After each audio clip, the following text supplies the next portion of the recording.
November 18th, 1945, 9:47 in the morning. A convoy of canvas-covered trucks ground to a halt outside Camp 18. Featherstone Park, Northumberland.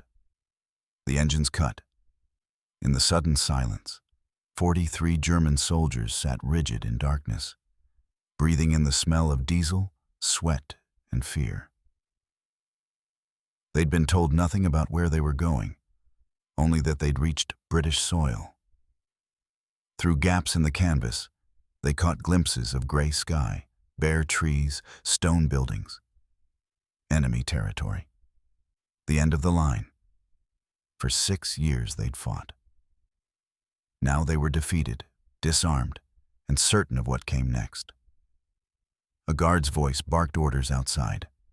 The canvas flaps were torn back. Cold November light flooded in, blinding after the darkness. British soldiers stood waiting, rifles held loosely, not aimed, but ready. Sergeant Werner Schmidt's throat tightened. This was the moment. Whatever the British had planned, it would begin now. But the guards didn't rush forward. They didn't shout. One of them simply gestured, "Out, form up." The Germans climbed down, legs stiff from the journey, boots hitting unfamiliar ground.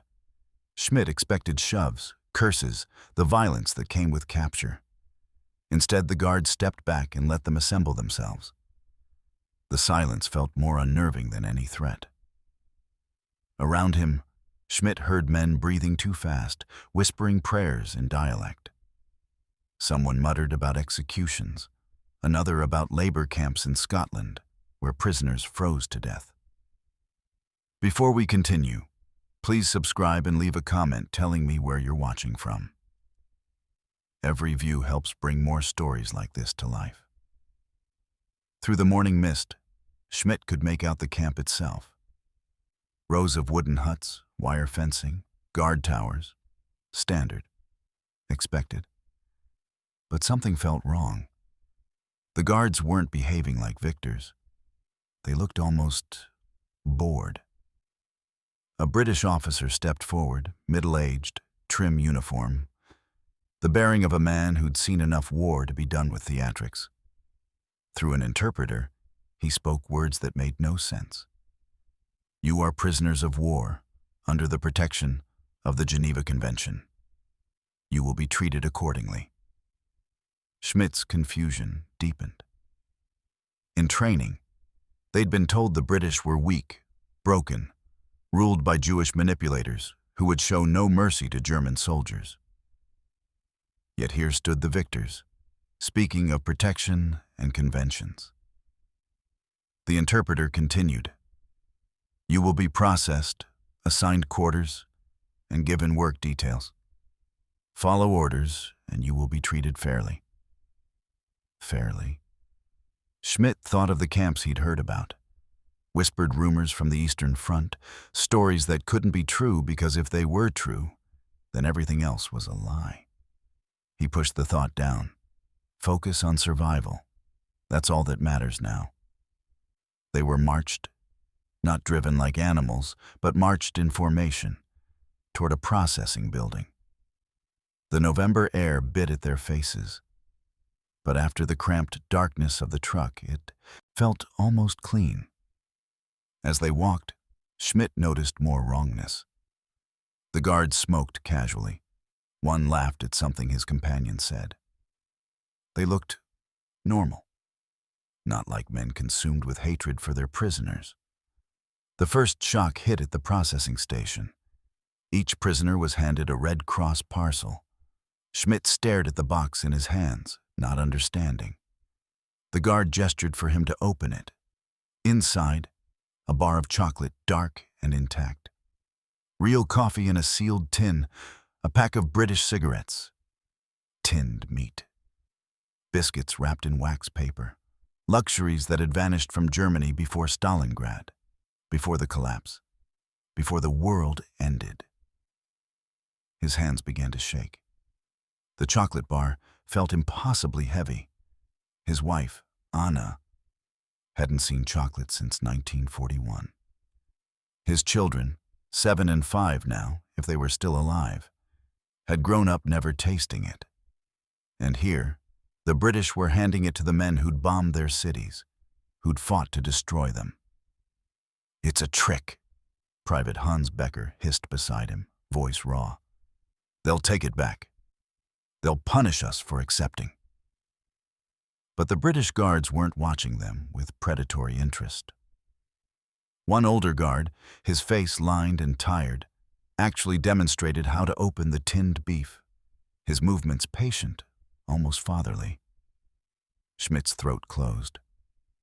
He broke off a piece of chocolate with trembling fingers and placed it on his tongue. The sweetness exploded across his senses. Rich, real, impossible. It tasted like a world that no longer existed. It tasted like betrayal. Everything they'd been told was wrong. Over the following hours, Schmidt and his fellow prisoners would experience a systematic dismantling of everything they believed about their enemies. But to understand why their treatment felt so impossibly wrong, you have to understand what they'd been taught and what they were about to discover about the war they'd just lost. This structure maintains the competitor's documentary authenticity while making your story completely unique.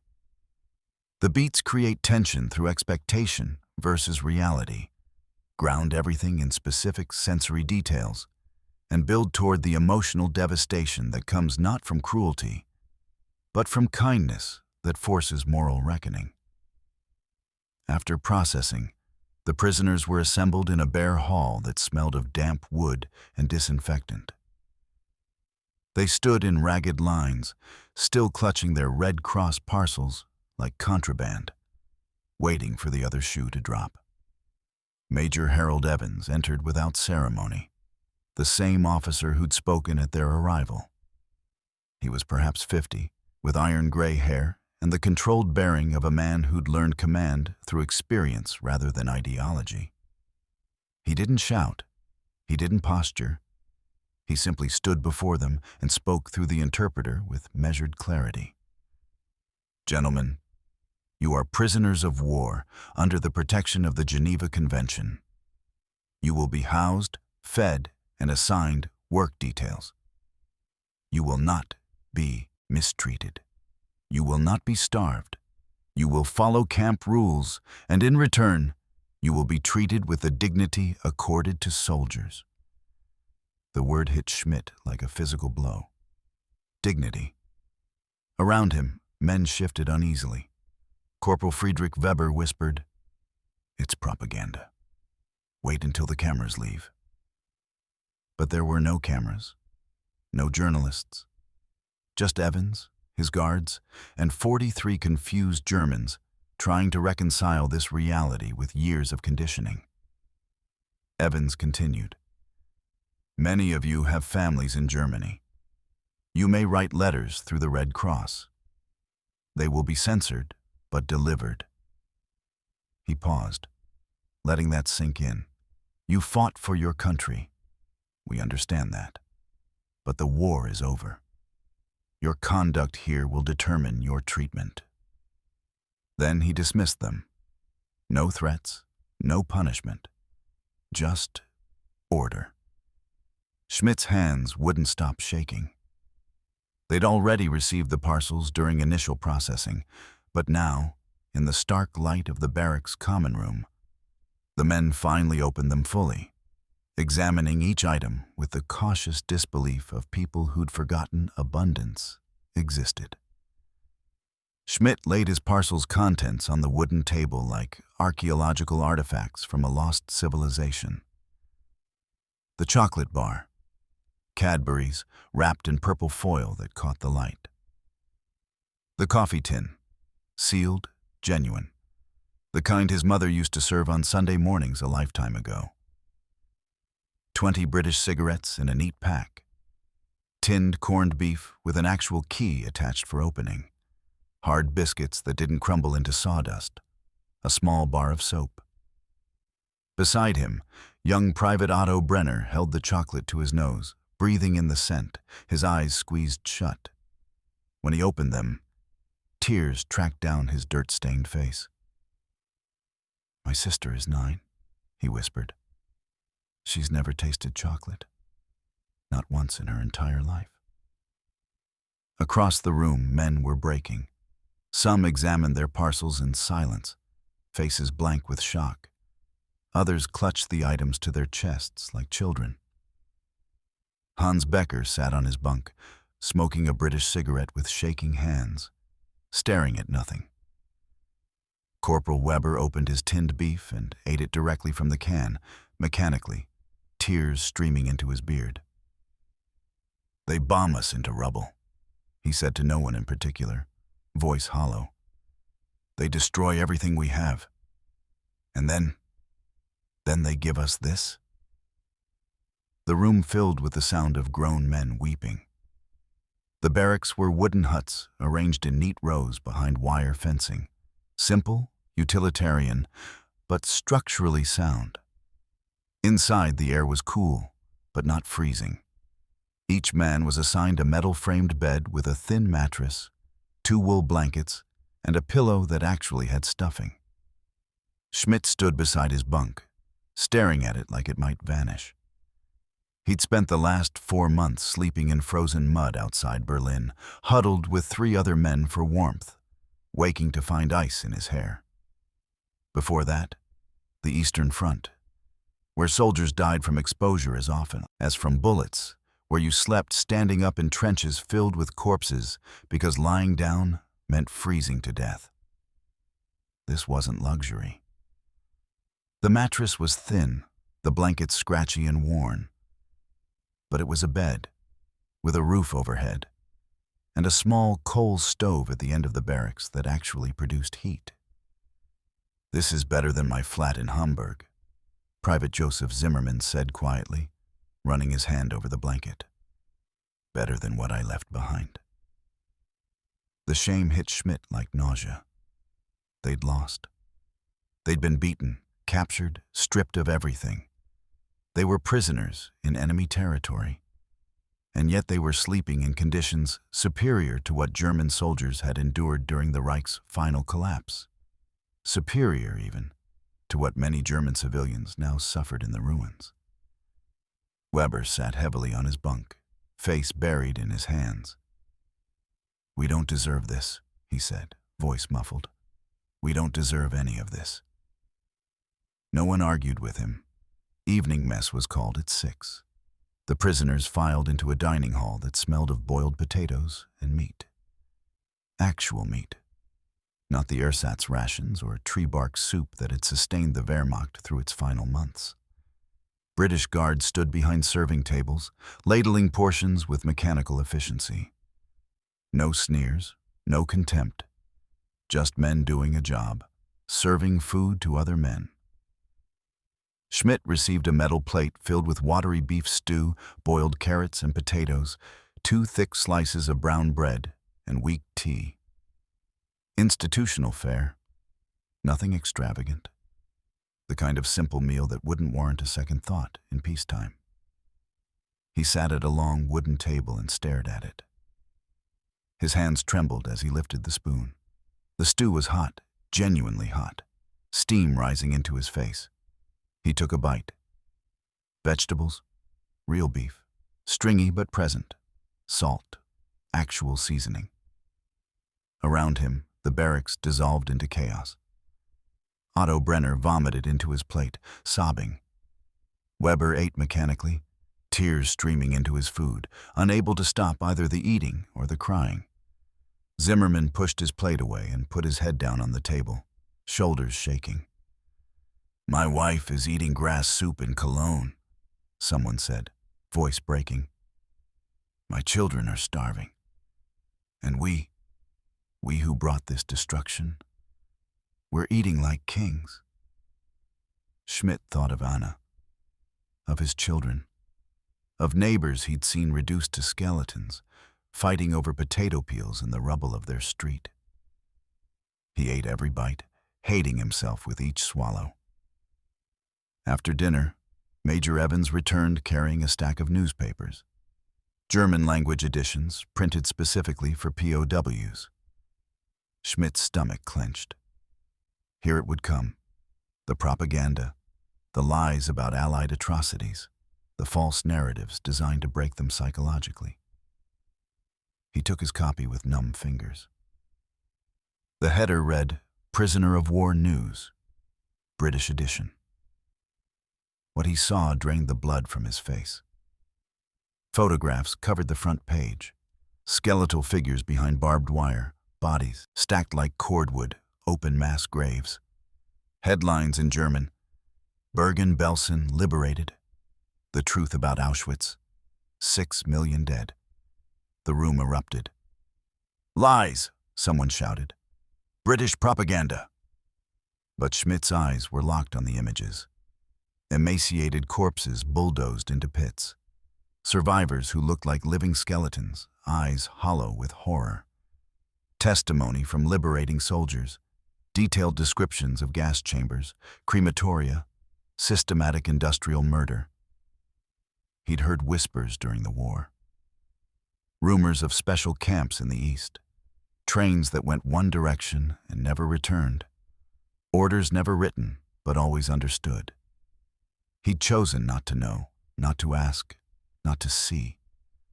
Now it was inescapable. Otto Brenner collapsed, sobbing into the floor. What have we done? What have we done?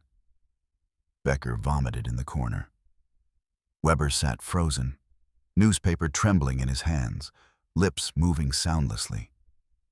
Schmidt read every word, forcing himself through each documented atrocity, each photograph, each survivor account. The Reich had taught him the British were liars. But these images didn't lie. The barracks lights went out at 10. Darkness brought no sleep. Only silence broken by occasional weeping, the creak of bunks, men shifting restlessly beneath their blankets. Schmidt lay staring at nothing, mind churning through 6 years of beliefs now crumbling like bombed buildings. He thought of his training, where instructors described British soldiers as cowards who would flee at the first sign of German might. Yet these same cowards had crossed the Channel, fought through France, and crushed the Wehrmacht. He thought of propaganda about British starvation and collapse.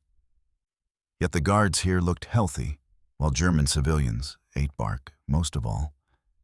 He thought about the camps. "My brother was SS," Zimmerman whispered from the next bunk, voice barely audible in the darkness.